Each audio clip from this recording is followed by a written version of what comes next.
who doesn't love does not know God, அன்பில்லாதவன் தேவனை அறியான். because God is love. ஏனென்றால் தேவன் அன்பாகவே இருக்கிறார். We are hearing about love. Until now you have heard about love. இதுவரைக்கும் நீங்கள் அன்பை குறித்து கேள்விப்பட்டு கொண்டிருக்கிறீர்கள்.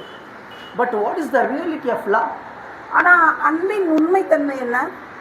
This is most important in our life. இதுதான் நம்மளுடைய வாழ்க்கையில மிகவும் முக்கியமான ஒன்று. Not to be deceived and not to be cheated your life, you and me should understand what is love, what is the நாம் reality of love. வஞ்சிக்கப்பட்டு போகாதபடிக்கு நாம் உண்மையான அன்பை தெரிந்து கொள்ள வேண்டும், புரிந்து கொள்ள Amen. வேண்டும். Praise God. Hallelujah. Hallelujah. What is the reality of love? அன்பின் உண்மைத்தன்மை என்ன? I don't want to talk about filio, which is brotherly love.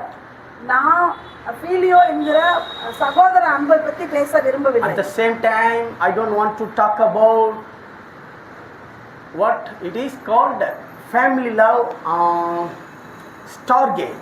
அதே நேரத்தில் ஸ்டார்கே என்கிற குடும்ப அன்பை பற்றியும் பேச விரும்பவில்லை. Yes. Eros, it means worldly love. I don't want to talk even eros. நான் எராவை பற்றியும் பேச விரும்பவில்லை. But I want to talk about agape. நான் பேச விரும்புகிற அன்பு அகாப்பே என்கிற அன்பு. Hallelujah. Hallelujah. What is the meaning of agape? Agape என்பதன் அர்த்தம் என்ன? It is God's love. அது தேவனின் அன்பு. Godly love means agape. கடவுளின் அன்பு தான் agape. If you have agape, உங்களுக்கு அகாப்பே இருந்தது என்று சொன்னால் you will be perfect in all love. நீங்க எல்லா அன்பிலையும் பூரணமா இருப்பீங்க.